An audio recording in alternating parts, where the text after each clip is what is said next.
He's Brandel Chamblee from the Golf Channel.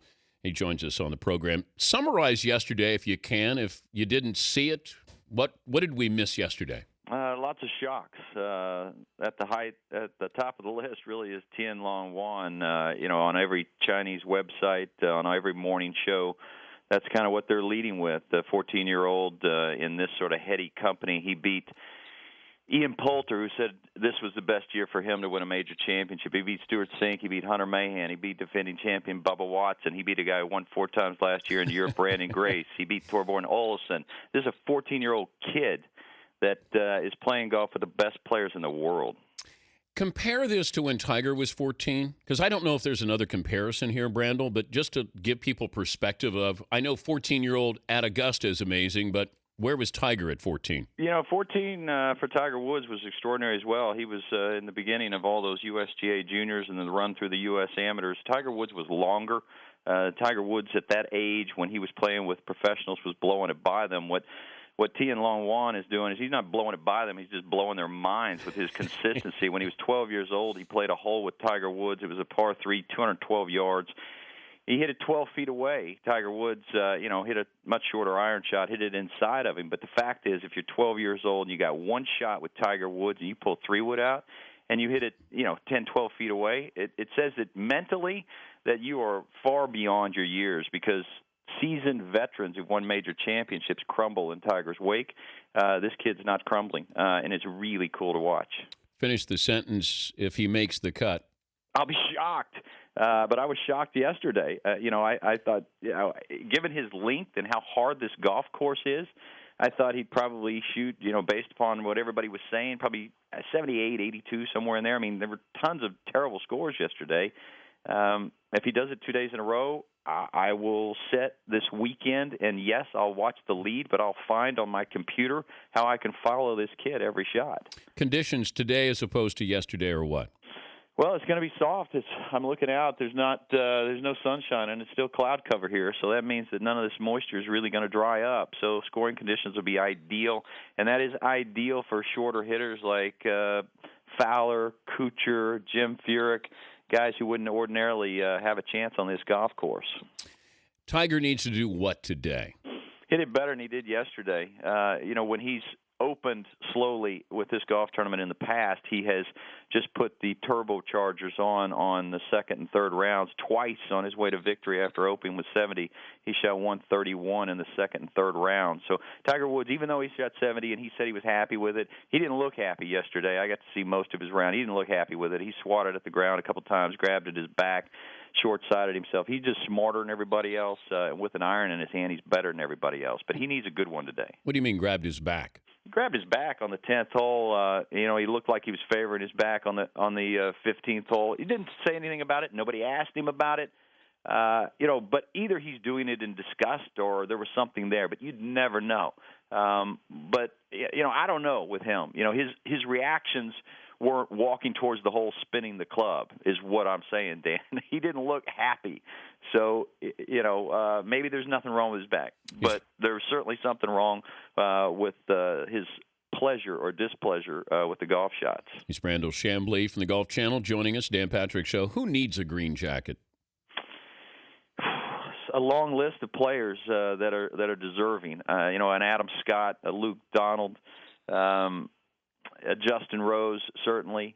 Lee Westwood, I think, is probably the most deserving. He's had 7 thirds or better in the last 5 years playing a major championships. It'd be great for him. But I think Tiger Woods, really, the game of golf, the most compelling story in the game of golf is Tiger Woods' quest to beat Jack Nicklaus's record. If he were to win another major, another Masters, get his 15th major, the interest in the game, I think, would be heightened to something that would really be enjoyed not only in golf but in all sports stations. Sergio Garcia, we've seen this before. Is there anything different about Sergio this year as opposed to previous years and previous majors? I'd like to say yes, because I've played golf with him and I really like playing golf. I really like him.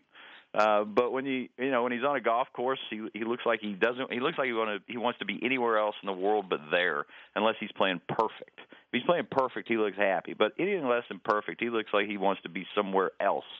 And if you put a mic in front of him, he doesn't really do himself any favors.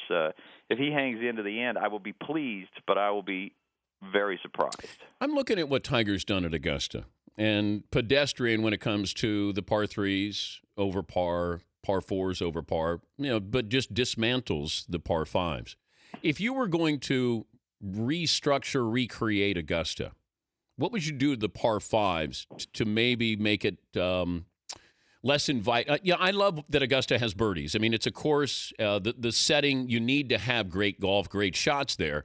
But are these par fives too easy for these guys? No, I wouldn't do a darn thing. Honestly, I wouldn't. I think that if I was going to do anything, I would teach Tiger Woods how to hit a draw the way he did from 1997 to 2002 when he won 3 of the 6 that he won. If he could still hit a draw the same way he did then he would be not dismantling the par fives. He'd be doing what he did back then, was dismantling the par fours. The par fours are more important. All of these longer hitters have an advantage on the par fives. Mm-hmm. It's just, can they work the ball around and put it in the right place to attack these par fours?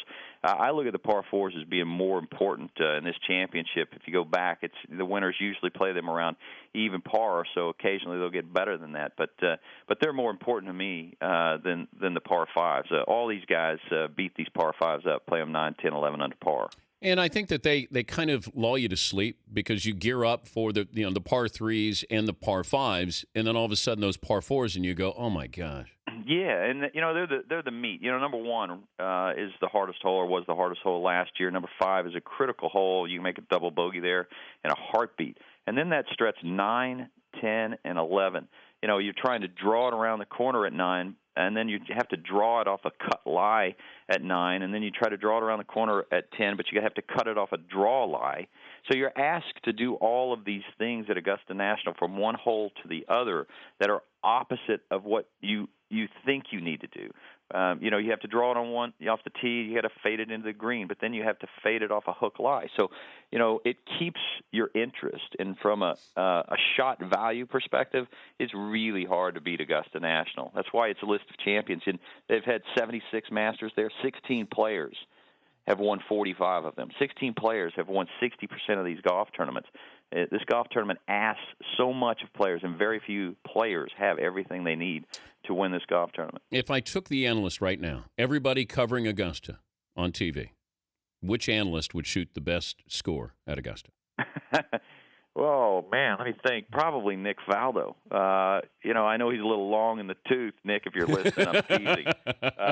But I think Nick, gosh, he's won the darn thing 3 times. Most of the analysts, Dan, are analyzing because they got bad backs or bad putting strokes. This would not be something made for TV, all right? Not at all. There'd be a lot of belly aching going on out there. But we could get Norman against Faldo again. Well, I guess you're right. I guess, is Norman analyzing golf? I heard him tweeting yesterday. If he's analyzing golf, yes, okay. I would give the nod to Greg Norman. What about if Faraday was playing now with that personality at Augusta? How would we react to Faraday? And how would Augusta react to Faraday? I think Faraday, he's so malleable. You put the guy anywhere, and he's fantastic. He does a great job at Augusta National, and he's not the same, sort of commentator at Augusta National. He's far more reverent. He watches his P's and Q's, so to speak. But golf misses anybody. He was the real deal when he played golf. Everybody knew he was going to eventually end up in television, but I can remember lines that he said that are not quotable here, but that literally brought locker rooms, everybody on the ground, and then he'd just walk off. So he's a gem. He's great. He's great to have in the game of golf, and I'm glad he's not playing. I'm glad he's in the booth. It's great for TV. Good to visit with you. Have fun today. We appreciate it, Brandel. You bet. Anytime. Take care, Dan. All right, Brandel Chamblee, Golf Channel.